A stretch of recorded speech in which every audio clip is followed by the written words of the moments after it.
Okay, so I want to pick up real quickly, just refreshing your memory about potential energy. Electric potential energy is different than electric potential. Okay, so I'm going to briefly review electric potential, or electric potential energy, excuse me, which is what we already talked about, and then we'll get into this, electric potential. It's unfortunate that the two terms are very, very similar sounding, but I'll give us a tip for keeping them straight here as we go. But as a quick refresher, if we have two charges, Q1 and Q2, we find the potential energy between the charges by using this equation right here. Okay. Potential energy, electric potential energy stored between two charges is K sub E, which is our typical 9 times 10 to the ninth, that constant, K, times Q1 times Q2 over R. It's important, it's very important in this case, though, that you recognize that the signs of the charges need to go into that equation, because we can have positive potential energy or we can have negative, right? Potential energy can be positive or negative. So it's really important when you use that equation that you put the signs of the charges in. And so we had talked about this, and we had going through some examples of this. And so as a simple example, we looked at the potential energy stored between 2 point charges, a positive 1 microcoulomb charge and a negative 2 microcoulomb charge that were 0.1 meters apart. We basically just plug and chug, again, remembering that our K sub E here is our 9 times 10 to the ninth. We put that in. Be careful with our units. The distance was given in meters, standard units. Microcoulombs have to go in up here. So we have to put in 10 to the minus 6. We cannot just put this value in microcoulombs, but we've got to put the standard unit of coulombs in up there. And when we did that, we got a negative energy. We got a negative 0.18 joules of energy. Okay, and so that's the process of how we get the potential energy between two charges. Then we looked at, well, what if we have a collection of charges? And so the collection of charges, what we have to do is take each charge and connect it by a single line to each of the other charges. So we started with, the one maybe up at the top left, and we say, okay, let's connect that with a line, let's connect it to the other charge of the line, let's connect it to the other charge of the line. So it basically had, oops, let me try to redraw that line a little nicer. So we had basically 3 lines connected from that charge. Then we moved on to the next charge. It has to be connected by one line to each of the other charges. Okay, and then the bottom right charge is already connected to the top left, and the left charge, bottom left, so we just have to connect it to the top one, and we get around to the top right charge there, and it's already connected. And so then once we have one line, and only one line, between each charge and each of the other charges, then we number the lines, and in this case there's 6 lines. And so we numbered the lines in order to make it easy to do our problem solving from there. And so if we make the assumption that each of these charges in the problem here are, the same magnitude, of course, some of them are plus and some of them are minus, but if they're each 5 microcoulombs of intensity, and there's 35 centimeters on the length of this square here that the charges form, then we can solve out for the potential energy in this charge system. So we do have to be careful when we go to put our distances between the charges in. We've got to be careful we're using things in meters. So for example, the potential energy of line number 1, right, line number 1 right here, that line, we would put in minus 5 microcoulombs for the one charge. We'd put in positive 5 times 10 to the minus 6 coulombs for the other charge. K is our 9 times 10 to the ninth. And then we divide by the distance between them, which in this case has to go in as 0.35 meters, because centimeters is not a standard unit. Okay, so once we do that and we crank through it, we got our answer here of negative 0.643 joules of energy. But we can see from the symmetry in the problem that obviously the energy for line 2, 3, and 4 is going to be the same as the energy for line 1. So basically, each of those lines represents an amount of energy equal to negative 0.643 joules. Then we look at the energy stored diagonally here between the, line number 5 there between the two negative charges, and line number 6 between the two positive charges. They're both the same sign charge, so when we multiply them, we're going to get a positive energy. In addition, they have the same distances between them. And so using the Pythagorean theorem, we know the distance between them here. We take the square root of 0.35 squared plus 0.35 squared. That would be the length of the diagonal there between the charges. We solve that out, and we got a positive 0.454 joules for each of those lines numbers 5 and 6. Then we simply just added them all up, and we got a total energy in the system of minus 1.66 joules. Okay, so this is just a refresher as to what how solving for potential energy worked.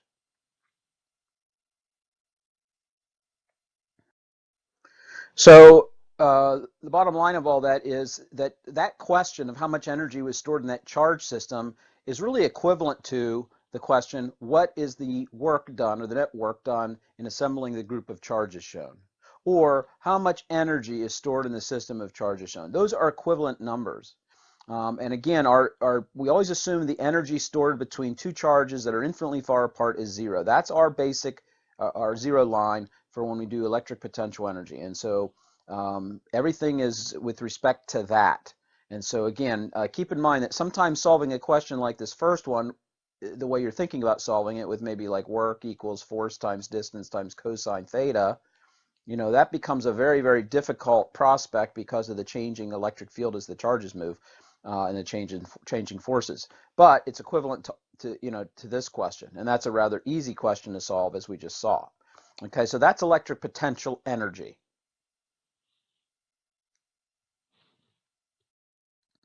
So now we get into this idea of electric potential.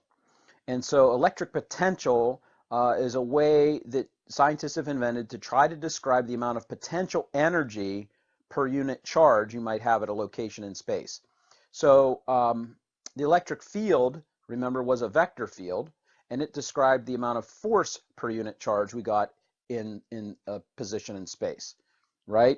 Well, likewise, we have electric potential energy between charges, but around each charge there's kind of like an energy field, if you will. And so if we put a charge in a certain position, it would be nice to know how much energy we would have, that charge would have per unit charge that we're putting in that position. And so basically the voltage, the electric potential, which is measured in units of volts. So I like to just, you know, a lot of the time to help myself, you know, keep the terms electric potential energy and electric potential separate, is I use the term voltage when I'm talking about electric potential. Okay, but the book won't always do that, and some other people don't always do that. So when you hear the word electric potential in your mind, just replace that with voltage. If they say potential energy, if they use the word energy, then you know you're talking about you know, the energy in joules. Okay, the electric potential, though, is the potential energy per unit charge at a position in space, and so this is measured in units of volts.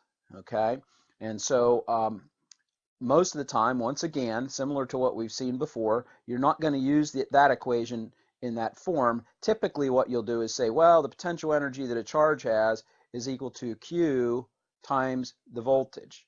Okay, and again, I'm putting in place of you know, potential of V to indicate voltage. Okay, so that's really the way you're going to use that equation more often than not, rather than the way it's defined there in the book. Okay, so you'll see on the next page we'll make use of that. So anyway, what is the voltage around a point charge? The voltage around a point charge is, we find with this equation. It's K times Q over R. Again, the R is the distance we are away from the charge. There's no two charges involved here, there's only one. And Q is the value of the charge. So we do have to be careful with signs once again. Once again, the signs have to go into this Q value there, so that we get the right size sign voltage, okay? Because voltage can be positive or negative. So on this page, we look at a fairly simple example. We look at an arrangement of charges, a 2, 3, 4, and 5 microcoulomb charge. The 2 microcoulomb and 4 microcoulomb charges are negative. They're positioned in a fashion like a square, and we're interested in what the voltage is, or the electric potential is, at point A. So notice again, there's no charge here. There's no charge at point A. It's simply a point in space, and we want to know what the voltage is at that point. Well, again, the equation for electric potential or voltage around a point charge is K Q over R. So again, just being careful with units, this is pretty much a plug-and-chug situation. The negative 4 microcoulomb charge, I plug in K, I plug in its value, again, remembering to be careful with the sign, and then I put the distance I am away from that charge. In this case, the distance is just a nice 35 centimeters, which of course would go in as 0.35 meters. And when I crank through that, I get a voltage of about negative 102,857 volts. So sometimes you'll get numbers here that seem a little larger than what you think you should get, but actually 4 microcoulombs of charge is actually a fairly decent amount of charge, and we're pretty close to it. So the value is really not that surprising once you get used to doing this. So again, we have the voltage of from the minus 4 microcoulomb charge. We repeat the process with the positive 3 microcoulomb charge, the positive 5 microcoulomb charge, and the negative 2 microcoulomb charge. We get our voltages: 77,143, 128,571, negative 51,429. We add that to the negative 102,857, and we find that the total energy then at point A is down here at the bottom. Maybe I should erase some of these other lines. Down here at the bottom, 51,428 volts positive. Now again, as I mentioned, a lot of the time you're not going to actually use that equation for electric potential the way they had defined it. So in the book they'll say, oh, the voltage is the amount of potential energy per unit charge. That's kind of how they're defining voltage. But more often than not, you'll actually use this, as I mentioned, as, hey, the potential energy a charge Q has at a position where there's a voltage V is PE equals QV. Okay, so if we're looking at moving a charge through a voltage difference, that's going to tell us how much the potential energy the charge is changing. And when a charge changes potential energy, it's a little bit like, if we look at the potential energy of gravity and rolling a bowling ball up a hill or down a hill, its potential energy is changing as it moves uphill or downhill. And so we can look at the amount of energy. If the bowling ball rolls down the hill, we can look at the amount of gravitational potential energy it lost. And where does that go? Well, it goes into the kinetic energy of the bowling ball. Right? We release the bowling ball from the top of the hill. It's got a lot of gravitational potential energy. It goes down the hill. It loses gravitational potential energy, and it ends up moving with kinetic energy equal to that potential energy loss, assuming friction and air resistance is small. Okay? So likewise, we can do similar things with charges. We can take a charge and we can move through a voltage difference, and basically we can figure out how much potential energy it loses or gains. Now, whether it loses energy or gains energy, of course, depends on the situation. If I'm taking a positive charge and moving it to more positive voltages, I'm moving it closer to more positive charges, that's going to take effort on my part. And so I'm going to be pushing the charge. So from my point of view, I'm doing positive work. Again, the charge is receiving energy from me, so it would look at it as negative work, and its potential energy would go up. Because if I push the positive charge closer to other positive charges and release it, it has more energy to go flying away with. On the other hand, if I use a negative charge and I take the negative charge and move it closer to where it's more positive voltage, that's the direction the negative charge wants to go anyway. And so it would actually be, I would be getting energy out of that, and the electric charge would be losing energy as it goes essentially down the hill. So whether the hill of energy is uphill or downhill depends on the sign of the charge. If we got a large voltage at the top of this hill and I'm taking a little positive charge and pushing it up the hill closer to that charge, again, there's repulsion, and this charge is going to end up with a lot more energy. If I move it up to the top and then I let it go, it's going to go flying away. Okay. On the other hand, if I take a negative charge and I say I get a negative charge here and I'm moving it this way, it's really like going downhill in terms of energy because it wants to be up there, right? In other words, if I let the electric negative charge go from there, it would just go right to there. It's not going to come flying away, down the hill. So again, you have to be careful with signs here and always interpret it as what's going to happen with the forces involved with the law of charges. Okay, so here in this example at the bottom, it says right here that we have a 2 microcoulomb charge. It's positive, we're assuming, because they don't put a minus in front of it. And it's moved from a point where the potential or voltage, remember, anytime you see the word potential, it's probably good to just put a V in your mind for that, voltage. Okay, it's moving from a place where the voltage is 10 volts to a point where the voltage is 15 volts. Then how much work was done? Well, again, how much work was done by who? If it's me pushing the charge, I'm going to have to push it to a place where it has a higher voltage because it's a positive charge. So that's going to take effort on my part, and that would be positive work. Okay, from the charge's point of view, it ends up at a position where it's going to have more potential energy. So the energy I'm doing, I'm giving to the charge, and it ends up with a higher energy. And so the easiest way to figure that out is to use this equation that we talked about up top, where we can figure out its change in potential energy by taking its charge value, Q, and multiplying it by the change in voltage. So in this particular case, again, that's the same thing as work. Work is how much energy you gave to the charge. So in this particular case, though, our original or our final voltage is 15. Our original voltage was 10. So the change in voltage is plus 5. I'm moving the charge from a position where it's has a certain amount of energy to a position where it's going to have 5 volts more electric potential or voltage. And so the change in energy is the size of the charge, 2 microcoulombs, right? 2 times 10 to the minus 6 coulombs, times the change in voltage, which is plus 5. And so I end up with 10 times 10 to the minus 6 joules of additional energy for this charge, or if we put it into similar units, 10 microjoules of extra energy that this charge now has. We've rolled this positive charge essentially up the hill where it has more energy, and when we release it, it's going to roll down the hill faster, if you want to look at it that way. And I think that's a good, anytime you can make these mechanical analogies with what you're learning about with the electricity and magnetism, I think it helps. So if that helps, I hope that helps.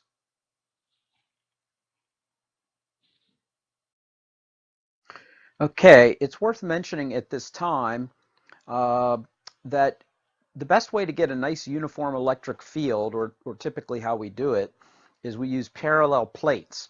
Okay, we charge one of them positively, the other one negatively. And of course, the electric field points from where the voltage is more positive to where the voltage is more negative. Points a direction that positive charges would want to go. So if the distance between the plates is d, and the voltage difference is delta V, then the electric field strength between those two plates will be pretty much uniform and steady throughout this entire region between the plates. Okay, that's one of the advantages of this geometry. And so the electric field will be equal to the difference in volts between the plates divided by the distance between the plates. So if you're a pretty sharp student, you're saying, well, wait a minute, that makes the units for the electric field here, right, volts over meters. And that's exactly right. Another standard unit, another unit that you can use for electric field is the volt per meter. So 1 volt per meter of electric field strength is equivalent to 1 Newton per coulomb. Okay, and this is a very common geometry that comes up, as we'll see here in just a second. Now what I'd like to do is help you see the usefulness of that geometry and give you a practical example. If you've ever had an X-ray, they use an X-ray machine, right? And one of the ways they generate the X-rays is by accelerating electrons and slamming them into a metal plate or a piece of glass. And so let's just assume we have a plate over here that is negatively charged, relatively negatively charged compared to infinity, let's say. And we have another one over here that's positively charged. Okay? Now, even if I don't know the distance between them, I can do some interesting things. For example, with a regular X-ray machine, okay, which is kind of like what we're modeling here, it's not uncommon for the electrons to be accelerated through tens of thousands of volts. So let's just assume, let's have some fun here and just assume we have a 50,000 volt X-ray machine, or it's adjusted to accelerate the electrons at 50,000 volts. Okay, and what that means is if we take this plate on the left, if we assume it's 0 volts, then by relative to the right plate relative to that would be at 50,000 volts positive. Okay, so again, I could have made the left plate minus 250,000, or I'm sorry, 25,000, and the right one 25,000, and that would still be a 50,000 volt potential difference. So the exact voltages are not really critical here. The important thing is that there's 50,000 volts difference in this X-ray machine.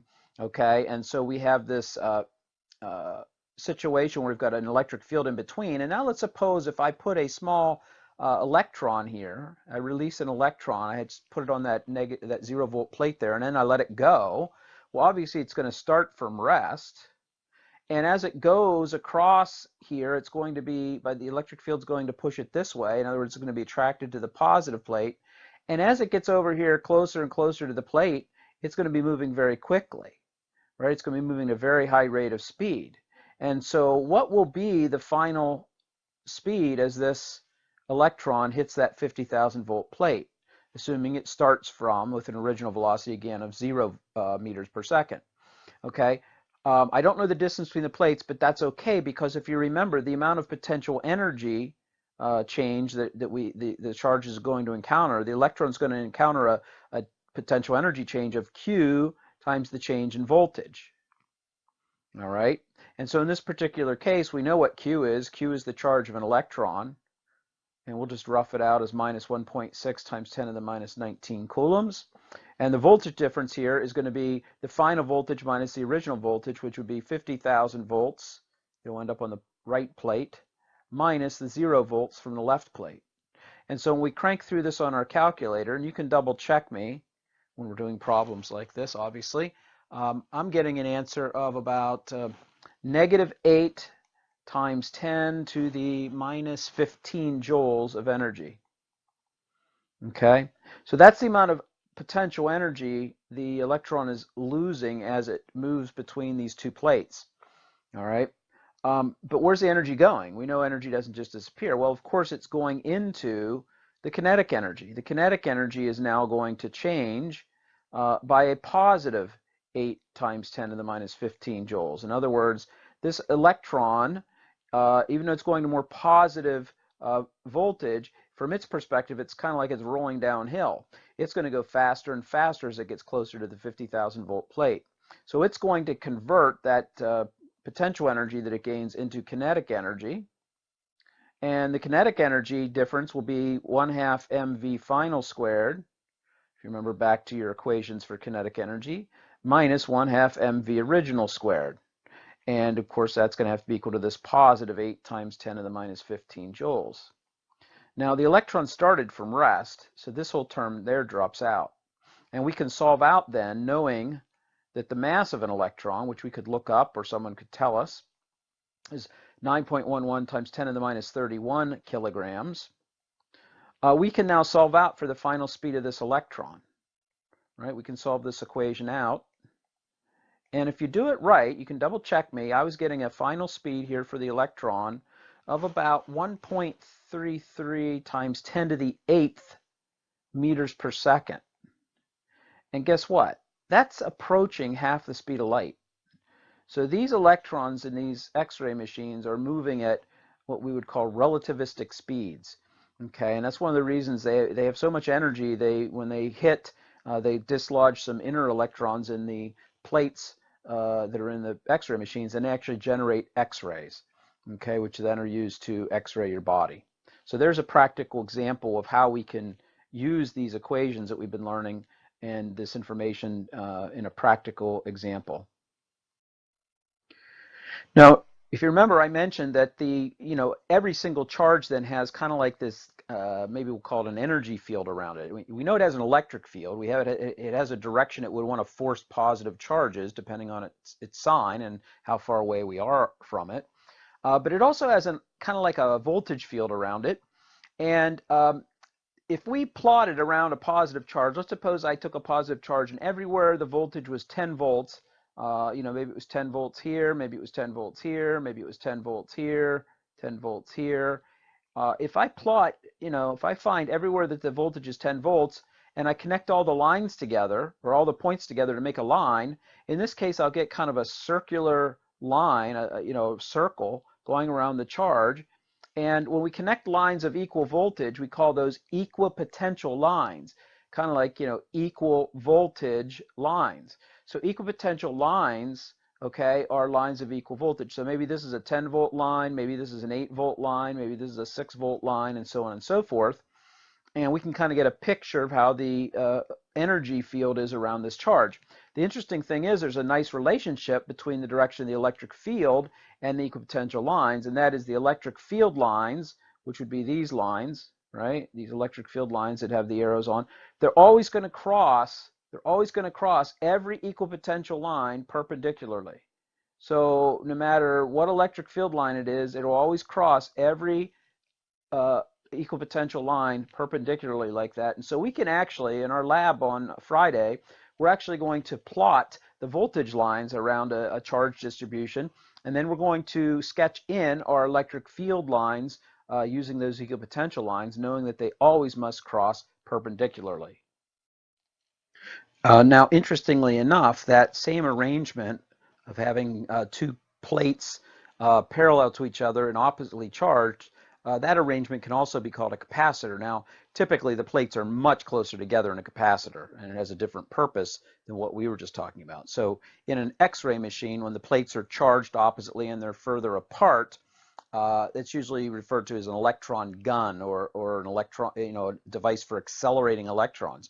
Okay, but if those parallel plates are very close together, the positive and negative charges, of course, want to stay close to each other, and so that device has the ability to hold some charge for us. So we call this device a capacitor. So if I have two parallel plates and they're very close to each other, okay, and one is charged negatively and the other's charged positively, and they wouldn't have to be plates, they could be balls or odd-shaped horseshoes or whatever. But any two metal conductors that are charged oppositely and placed into the vicinity of each other, but not touching, is called a capacitor. And what is a capacitor? Well, it's a device that has the capacity, right? So when you hear the word capacitor, think capacity. It has the capacity to store charge for us. Okay, and the amount of charge it is able to store for us is called the capacitor's capacitance.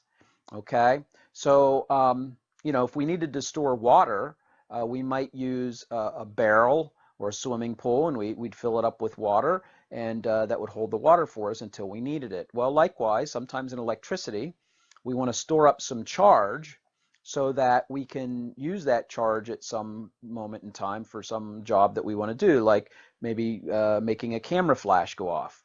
And so we need a large amount of charge to run through the camera flash. So we store it up in what's called a capacitor. So just like barrels and swimming pools are different sizes and can hold different amounts of water for the same depth of water, we have capacitors, different size capacitors have the ability to hold a different amount of electric charge for a given voltage.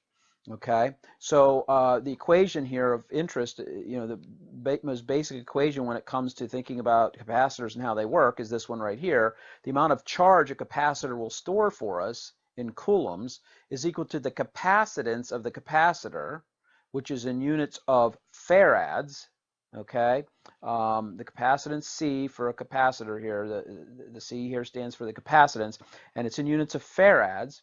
And we take that times the voltage that we charge the capacitor up to, and that tells us how many coulombs of charge that capacitor is holding for us.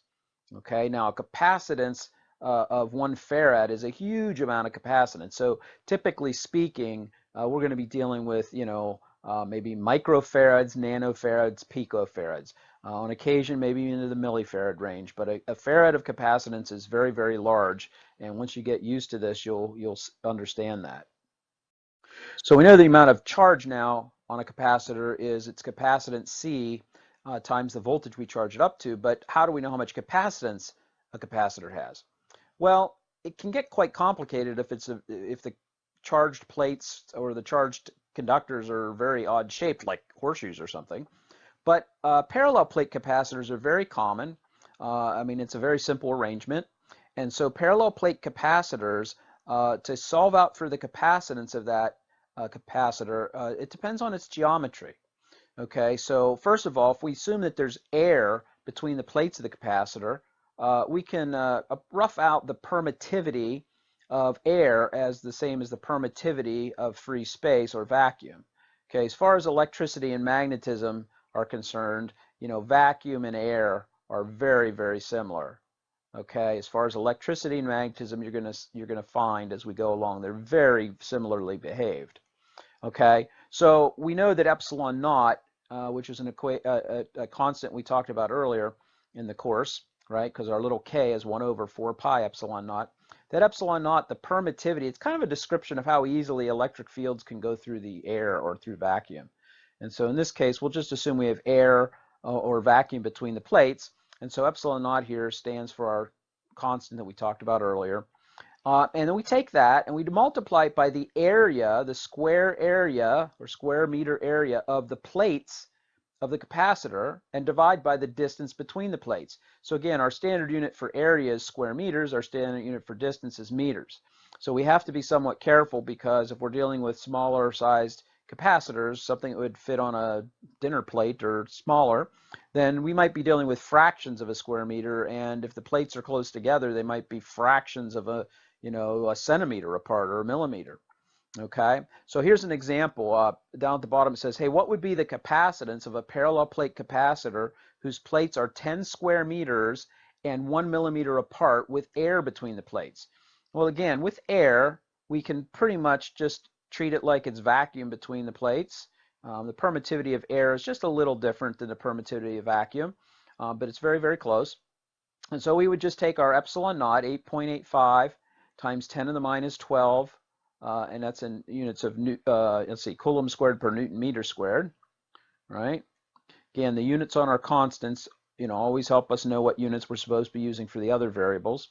And so for the area here, I've got to be using square meters, and it's a 10 square meter plate, they told me. Okay, and then I divide by the distance between them, which is 1 times 10 to the minus 3 meters. I have to be careful to not put in centimeters there or millimeters. I have to put in the distance between the plates in meters, okay, because I want my answer to turn out in standard units of farads. And so if I crank this through my calculator and I do it carefully, I got an answer of what does that turn out to be? 8.85 times 10 to the minus 8 farads, okay?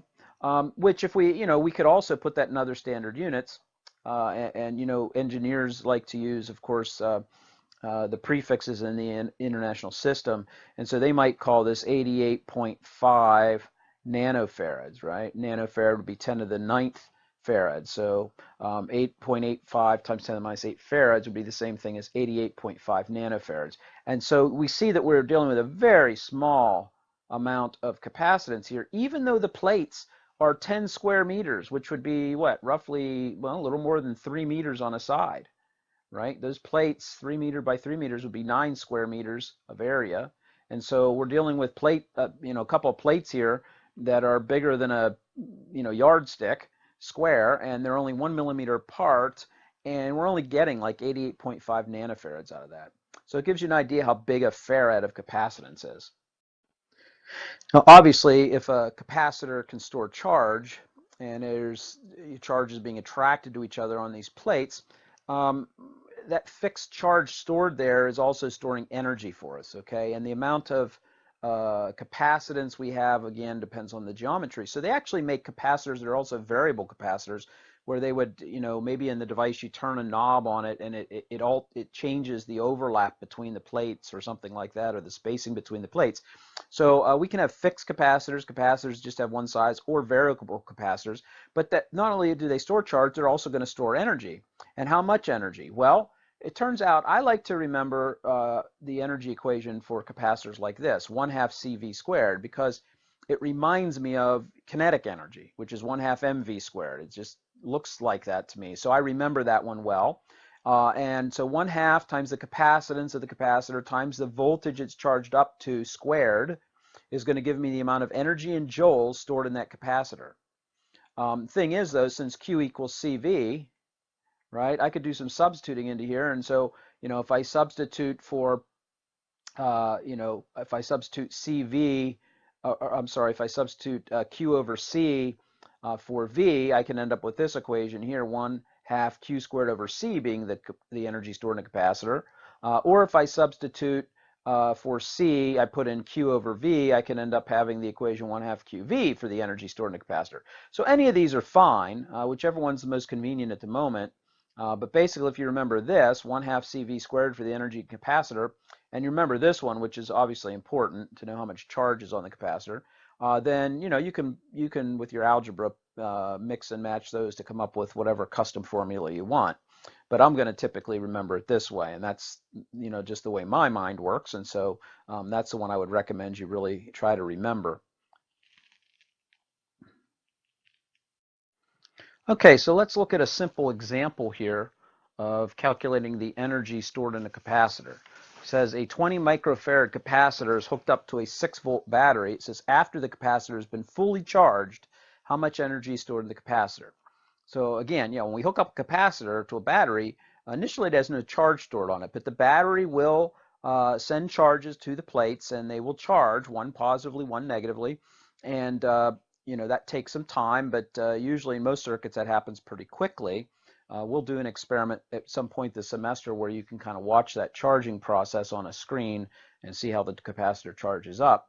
But for right now, we just want to get we assume the capacitor is fully charged up to 6 volts, and we want to get the energy stored in it. So the potential energy stored in the capacitor is 1/2 CV squared. Okay, so when we go to do this calculation, it's important, again, if we want to get answers in joules, that we use standard units. So 1/2 times C. C is 20 microfarads. Again, that's not an uncommon sized capacitance, because the capacitance of a farad is a very, very large amount. And so 20 microfarads would be 20 times 10 to the minus 6 farads. We multiply that times the voltage we charge it up to, 6 volts squared, and we crank that through in our calculator. And you can double check me. When I did it, I got about 3.6 times 10 to the minus 4 joules, which would be, what's that going to be? If we move the decimal point one place to the left, that would be about 0.36 millijoules, if you want to use the metric prefixes like that. Okay? And so there's a simple example of how we calculate energy in a capacitor. Okay, so so far we've been dealing with air or vacuum between the plates of our capacitors. Most of the time, okay, because if you think about the equation for the capacitor, C equals epsilon naught A over D as far as how much capacitance it has.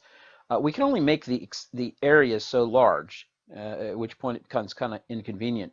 But we can certainly get the plates closer together, and to get the plates closer together, if I can make D smaller, the overall capacitance goes up, right? So as D gets smaller, the capacitance goes up.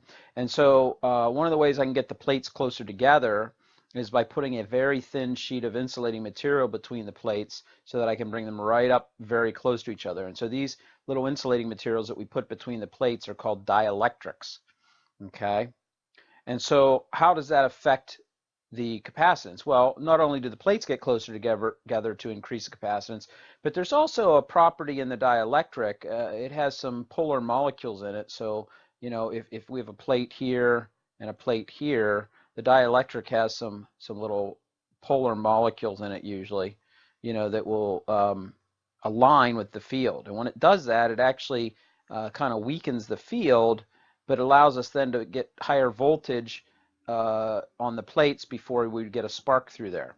And so it actually increases the capacitance, or the ability of the capacitor to hold electric charge for us.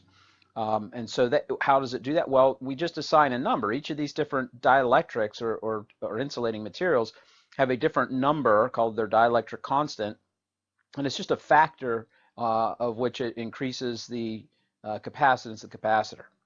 Okay, so again, the dielectric constant for vacuum would be exactly 1, because vacuum is the situation we're dealing with, and the dielectric constant for air, as you notice, is about 1.0006. So again, these are so similar that most of the times in electricity and magnetism, we just consider vacuum and air essentially the same type of medium, or we get about the same answers in both media. So however, there's some other materials, as you can see here, Teflon, mica, paper. Now, water's listed here, and you might say, well, wait a minute, doesn't water conduct? Well, actually, very good clean distilled water does not conduct very well. And so it can be used as a dielectric between the plates. It's only water that has contaminants in it, or solutions create ions or something like that in the water that causes the water to conduct. So tap water conducts pretty well, but good clean water does not really conduct that well. So anyway, how do we calculate the new capacitance? Well, we calculate the capacitance with vacuum or air between the plates. So essentially we're using this formula. So if I call this C0, maybe I'll just say that's the capacitance originally before you add the dielectric in, and then we just would multiply the answer we get for that by the dielectric constant. Now, the dielectric constant typically uses the Greek letter kappa, but you know, depending on how you write your kappa, it's kind of it can look like a K. And so I think it's a good idea, you know, if you're not real good at writing Greek letters, uh, you know, to just kind of look at this as like a capital K for the dielectric constant. But again, sometimes you'll see me actually try to write this like this, kind of making it look like a Greek letter K or Greek letter kappa. Okay, and so you just take kappa, the dielectric constant for the dielectric you're using, and you multiply that times your answer that you get for the capacitance if it had vacuum or air between its plates, and that gives you the new capacitance. Okay, so again, you're just kind of scaling it by the dielectric constant of the material that goes between the plates. And what's really happening there, one of the ways you could look at it is, you know, permittivity of free space is that 8.85. But what happens is when that material's in there, the electric field has a little more difficult time getting through, and so we get a scaling up. And so it turns out that if you take kappa times epsilon naught, that gives you the permittivity of the actual material that you're putting between the plates. Okay, so that's going to give you the permittivity of your dielectric. If you take the, dielectric. Right. Okay, so anyway, I think you get the idea here, hopefully. So let's take a look at an example. So what if we have a parallel plate capacitor with an area of 1 square meter, and we put in a 0.1 millimeter thick piece of mica between the plates? What will be the capacitance? Well, again, from the previous page, I don't know if you saw it, but mica has a dielectric constant of about 7.0. So we'll use 7 for our dielectric constant. The capacitance then will be kappa, the dielectric constant, times epsilon naught times A over D. Okay, and so in this particular case, we would have 7 times epsilon naught, which is 8.85 times 10 to the minus 12,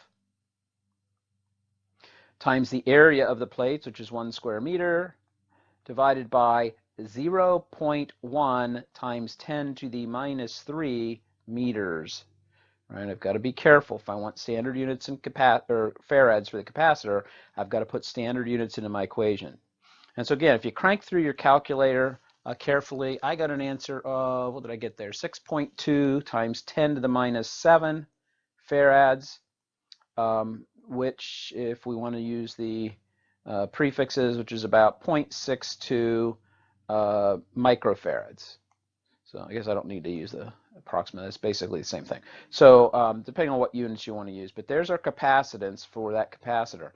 Then the second question says, okay, how much energy would be stored in this capacitor if it were hooked up across 12 volts? So again, the energy stored, the energy stored, potential energy stored in a capacitor is just 1/2 CV squared. So in this case, I'd take 1/2 times 6.2 times 10 to the minus 7 farads times 12 volts squared. And when I crank through that on my calculator, I get an answer of about 4.46, right, times 10 to the minus, minus 5 joules. Okay, and so again, if I make that into microfarads, that would be what about, or microjoules, that would be what, 44.6 microjoules of energy.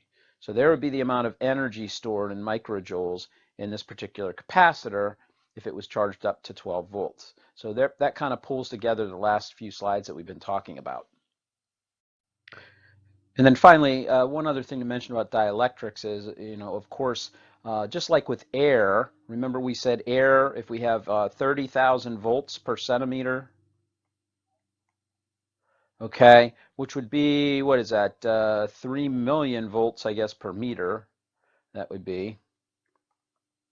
All right, if we multiply, you know, if we get 30,000 volts per centimeter, 10 centimeters would be 300,000 volts. And so to get, you know, something to spark through air, you need about 3,000 or 3 million volts per meter. So that's called the dielectric strength of the air. In other words, if you get up beyond that level for electric field strength, the dielectric will break down and you'll get a spark. Okay, and so you know, other dielectric materials like like mica and Teflon and water and paper, and depending on what type of paper, wax paper, regular paper, whatever, they will have different dielectric strengths. But the easy thing is, it kind of is almost, to me, common sense. You're just taking, to get your maximum voltage you can apply to that dielectric, you're just taking the dielectric strength in volts per meter, right, and multiplying it by the thickness of the dielectric in meters, and that's going to tell you your maximum voltage. Or in other words, if you know the maximum voltage and you divide that by the distance between the plates, right, this is kind of like the thickness, the D, the distance between the plates in meters, then that's going to tell you your dielectric strength. So I think the units on this relationship really help a lot in terms of helping it make sense. So for example, if I had a dielectric that only had 70 volts per centimeter strength, then if I needed to put 150 volts on it, I'm going to have to get it beyond 2 centimeters, further than 2 centimeters, because if the plates are going to have to be further than 2 centimeters apart, because that's a pretty weak dielectric strength, right? And over the course of 2 centimeters, that I could only get up to about 140 volts for 2 centimeters of spacing. So if I need to get it up to 150 volts, if I'm doing an experiment where my two plates are going to have 150 volts of potential difference, they're going to have to be separated by more than 2 centimeters. Okay, I used to work, when I was a graduate student, we had a research group, it was in my research group that was working on levitation. They would levitate these little particles, and they would use electrodes, special shaped electrodes to create really interesting fields in here that the particle could levitate in. But the thing is, the spacing, to get a really strong electric field, you need spacing that's very small, and there would be huge, voltage differences, maybe 20,000 volts. And so it got pretty tricky because you need enough voltage to levitate the little particle and create a strong field in there for the particle to levitate in. But if they wanted to do 20,000 volts, of course, they're looking at a spacing. Those things are going to have to be at least a centimeter apart. And so, the spacing and with electricity, when you're working on circuits or you're working on electrical designs, that spacing and the dielectric strength of the material you're working in becomes a factor. Even the best capacitor or the best dielectric will leak a little bit of electricity through it because these charges want to come together. The positive and negative on the opposite plates want to, work towards each other. So some of them will squeeze through there, and we call that the leakage current for the capacitor. And there are certain types of dielectrics. A lot of times, though, an electrolytic capacitor is what we typically call it. Electrolytic capacitors have a very small, thin layer of insulation between them, and it can break down pretty easily. And so they usually don't go up to very high voltages and actually have a little more leakage than other capacitors. But one of the challenges, of course, as we've been talking about, is how do we get enough capacitance?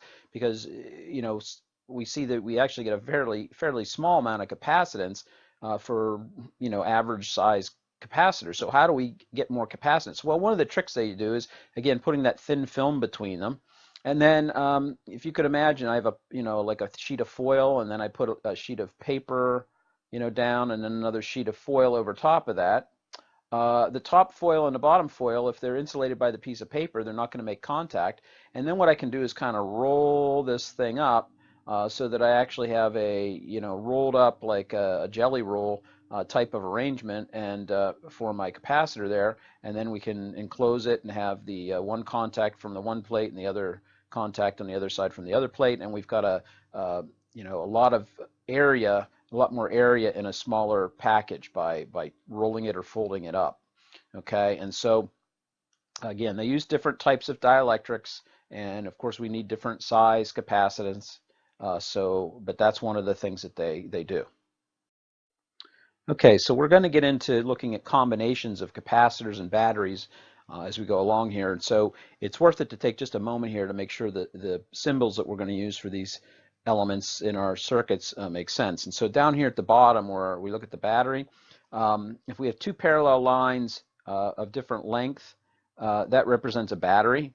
And so the longer line of the parallel lines is the positive side of the battery. And so that's pretty standard. And basically the battery wants to push charge, positive charge, that direction. Okay, that's the direction it's going to want to push positive charge. So it's kind of like got a polarity pushing that way. Now, the capacitor has a fairly similar type of a diagram or symbol. It's parallel lines, but one of them's curved, and the curved line is the negative side of the capacitor. And the reason they do that is because some capacitors are very sensitive to polarity. Electrolytic capacitors in particular are very sensitive to polarity. If you hook them into a circuit backwards, if you try to charge them backwards from the way they want to be, you'll probably get some snap, crackling, and popping, and some smoke, or maybe they work, but they don't work quite like they're supposed to. I've seen that happen as well. So electrolytic capacitors need to be hooked into the diagram, into the circuit with the right polarity. And so that's kind of the standard symbol for the capacitor. Now, oftentimes people will just, and you'll see it in circuit diagrams quite often, people will just use parallel lines of the same length to represent a capacitor. And so you really don't know which way to hook the capacitor in. So sometimes then in blueprints they'll add a plus and a minus like that. So that's equally well a diagram for a capacitor. But the battery will always be one, parallel lines with one of them longer than the other, and the one that's longer is always the positive side of the battery. Okay, so if the lines are different in length, it's a battery. If they're the same length, or if one of them is curved and they're similar length, it's a capacitor. Okay, so coming down the home stretch here today, now we want to talk about putting capacitors in combinations. And the reason that we would do this is if you go to if say you have a circuit that you need a 4.3 microfarad capacitor. Well, when you try to order a 4.3 microfarad capacitor, what you're probably going to find is that the electronics place might have a 1 capacitor, microfarad capacitor, a 2 microfarad capacitor, and a 5 microfarad capacitor, and a 10 microfarad capacitor, and so on and so forth. But they're not going to have exactly the 4 point whatever microfarads you need. So sometimes we have to combine capacitors ourselves in such a way that we get the capacitance we need in our circuit. Right? It only makes sense. I mean, they can't make an infinite number of different single, capacitors. They make a chunk of different sizes, and then we put them together to get the size we need. And so it turns out when we put capacitors end to end to end, we can attach them in a row. This is called a series connection of capacitors. Okay, so if one after the other in a row is called a series connection. And so we'll just think of this as capacitor 1, capacitor 2, capacitor 3, and so on and so forth down the line. Okay, obviously our battery's over here, has some voltage V, and the polarity would be as such. So the dot, dot, dot here just means these rules apply no matter how many you have in a row like this. Okay, so this is called a series connection. All right, and when capacitors are hooked up in series, the charge on capacitor 1 and the charge on capacitor 2 and the charge on capacitor 3 are all going to be the same amount of charge. Okay, that's going to be the charge that flows out of the battery. The positive charge is going to flow out of here, deposit here, which repels the charge from here and pushes it over to here, which repels the charge from here and pushes it to here, which repels the charge from here, and so on and so forth down the line. Okay, and so if charge Q flows out of the battery onto this plate, every single capacitor is going to have that same amount of charge on it. And so that's a really important rule here. Okay, that's a really important rule that we get the same same charge on every capacitor when it's in a series combination. Okay, and it's the same as the charge that would flow from the battery. So we can almost, what you're going to do in these situations is we're going to combine all those and think of it as one capacitor, right? We're going to take the series combination, figure out what equivalent capacitance it has, and the charge that flows onto that equivalent capacitance is going to be the same as the capacitance on every single capacitor in that circuit. Okay. On the other hand, the voltage across each capacitor could be different if the size of the capacitors are different. Right? So the voltage across capacitor 1, the voltage across capacitor 2, the voltage across capacitor 3, those voltages could be different. But they better all add up so that at the beginning of the chain, if I, take a jump in voltage and I go all the way down this chain, I better get the same voltage at the beginning of the chain and the end of the chain as the battery. Okay? Because here's a good tip for electronics, and that is at any 2 points that are connected by a wire, a single wire, we typically think of wires as having no electrical resistance. So that means that any 2 points connected by a wire should be at the same voltage. So that means the voltage at the end of this chain of capacitors should be the same as the voltage on this side of the battery. And the voltage at this end of the chain of capacitors should be the same as the voltage on this side of the battery. So when I add all those up, those voltage jumps, I better end up getting the voltage of the battery. And so that's what we see here. Okay. And then the last thing is, the Q equals CV equation for capacitors can be applied to any individual capacitor at any time. So Q1 could be equal to C1 times V1, right? Q2 is equal to C2 times V2. Q3 is equal to C3 times V3, so on and so forth. Okay, and that turns out to be the rule for capacitors. Any capacitor at any time. So any cap at any time will obey that rule. And so that's kind of a really important equation right here. Okay, but what is the equivalent capacitance if we hook all these up in a chain like this? It turns out that if we hook all these things up into a chain, the equivalent capacitance obeys this formula. Now, if you only have two of them, I mean, you can kind of come up with a little cookbook formula there, but really the best way to look at it is you take each individual capacitor and you take the inverse of the capacitance, or in other words, 1 over the capacitance. You add them all together, okay, and that's going to be equal to 1 over the equivalent capacitance of the entire chain. So C sub S is kind of like the entire, capacitance here. If we replaced it with one capacitor with capacitance C sub S, it would be equal to, C sub S would be equal to the capacitance of the chain, and 1 over C sub S would be 1 over C1 plus 1 over C2 plus 1 over C3. Now, if you're not good with your math, it's tempting then to say, oh, isn't that the same thing as just saying C sub S is equal to C sub 1 plus C sub 2 plus C sub 3? No, that is not the same thing, okay? Do not make that mistake. The right way to use this equation is if you want to write down what C sub S is equal to, it's equal to 1 over C1 plus 1 over C2 plus 1 over C3 plus 1 over C4, as many as you have, and then you get the sum of those fractions and you take the inverse of that fraction, or flip the fraction over. That's how you get the capacitance for a series combination of capacitors. Okay, so there's your formula for a series capacitance connection. All right, take the inverse, the fraction, inverse fraction of each capacitor, add them up, take the inverse of the total sum. That's your equivalent capacitance, and we'll see that here in an example.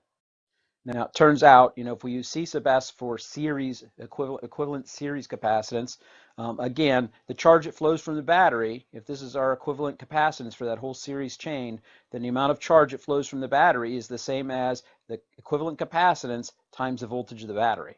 Okay, and if we do things right, the series capacitance, the series equivalent capacitance, is always going to be smaller than the smallest capacitor in the chain. So if I have a chain of capacitors, no matter how many I have, my equivalent capacitance is always going to be less than, if this is a 5, and a 2, the equivalent capacitance is going to have to be less than 2. The equivalent capacitance will always be less than the smallest capacitor in the chain.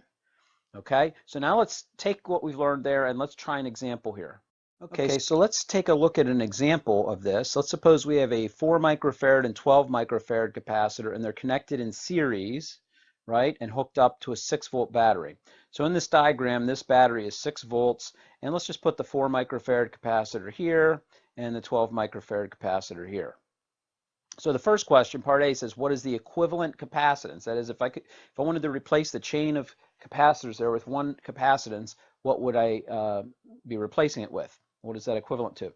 And so again, the rule is that C sub S is equal to 1 over capacitance 1 plus 1 over capacitance 2 plus blah, blah, blah, blah. And here we only have 2, so it would just be 2 capacitors, and then we take the inverse of that at the end. So in this particular case, the way this would work, and I'm just going to stick in units of microfarads. If all my capacitors are in the same units here, then my capacitance is going to be in the same units for C sub S, my answer, okay?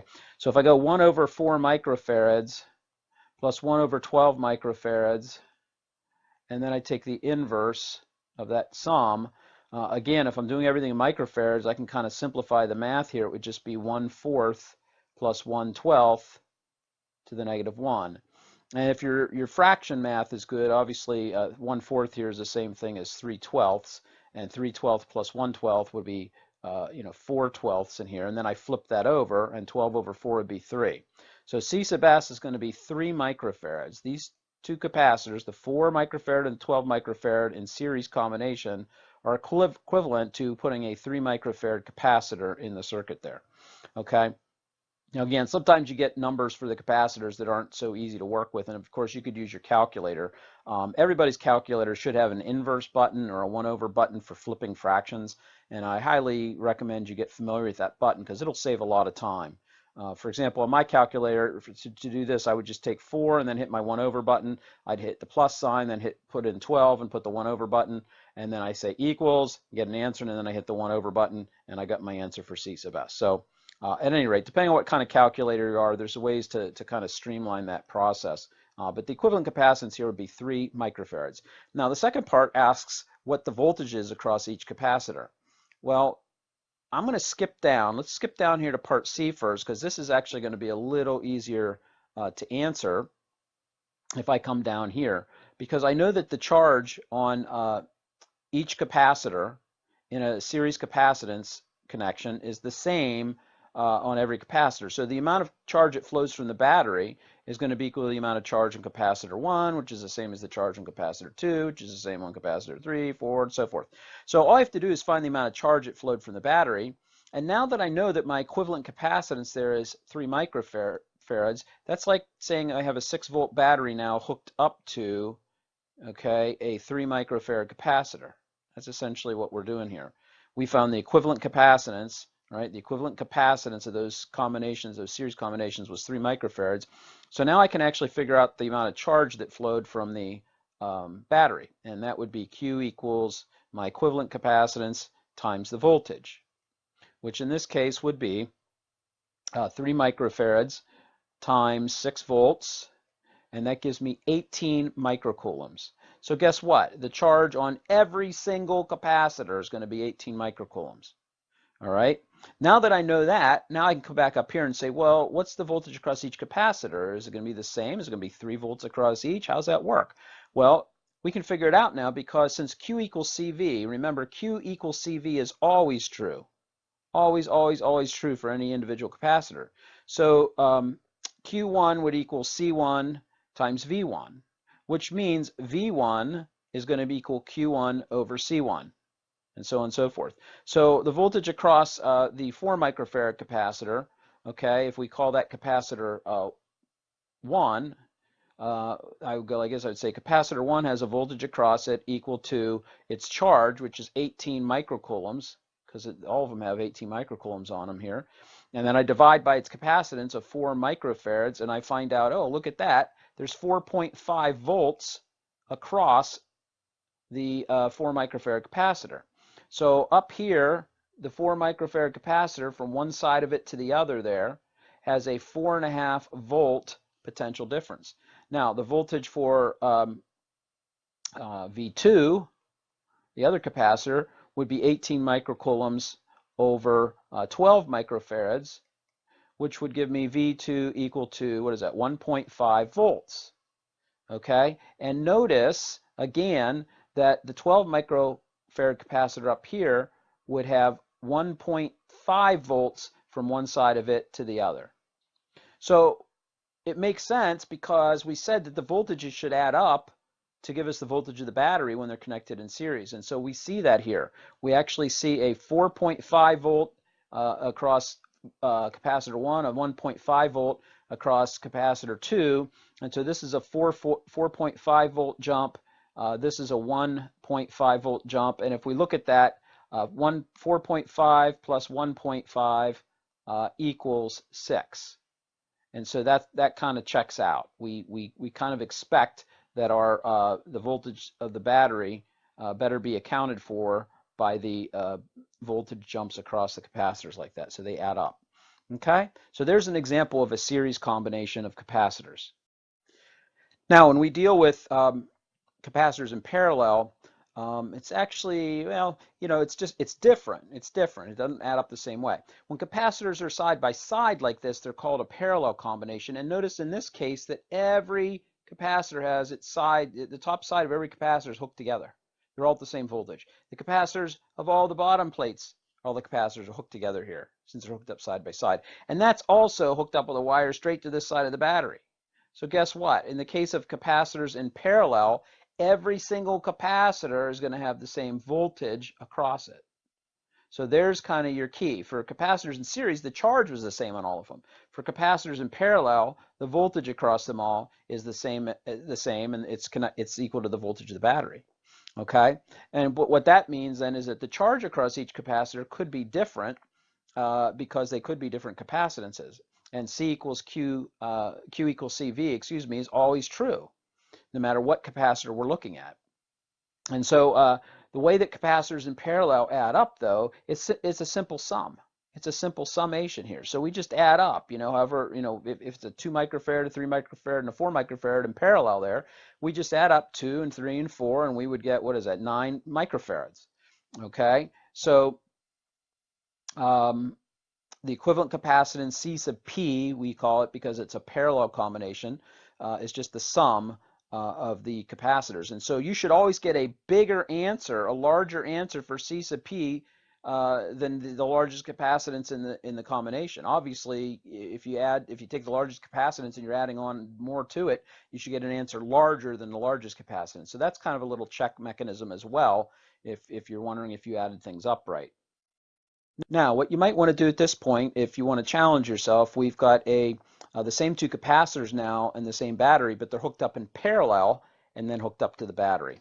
Okay, and so the same questions are asked about the capacitance or the charge on each capacitor, about the voltage across each capacitor, and about the equivalent capacitance. So you might want to pause the video at this point. This is our last slide for the day. You could pause it, challenge yourself to see if you can do this yourself, and then restart the video and see if you get the answer that I got. So go ahead and pause it now. Okay, so hopefully you've had a chance to try the problem, and let's see what I get when I do this. Again, 6 volts here. We'll put the 4 microfarad capacitor here, the 12 microfarad capacitor here. And the first question is, what's the equivalent capacitance? Well, this is a parallel combination of capacitors. They're side by side. The way they're hooked up, top plate to top plate, bottom plate to bottom plate. And so the equivalent capacitance here is pretty straightforward. 4 microfarads plus 12 microfarads gives me an equivalent parallel capacitance of 16 microfarads. Okay, so the answer to the first part, part A, is 16 microfarads. All right, part B says, what's the voltage across each capacitor? Well, that's pretty easy too, because in a parallel combination of capacitors, the voltage of the battery is equal to the voltage across capacitor 1, which is equal to the voltage across capacitor 2, capacitor 3, and so on and so forth. So in this particular case, we have a 6-volt battery. So the battery voltage of 6 volts means that the voltage across capacitor 1, which maybe we'd call the 4 microfarad capacitor here, is 6 volts. And the voltage across capacitor 2, the 12 microfarad capacitor, is 6 volts. Okay? So that's almost like a no-brainer. Okay, that was a really, really easy question. And then the last part says, what's the charge in each capacitor? Well, again, Q1 will equal C1 times V1. And Q2 will equal C2 times V2. And so if the first capacitor, if we call that the 4 microfarad, the 4 microfarads times the voltage across it of 6 volts, that's going to give us 24 microcoulombs of charge on that capacitor.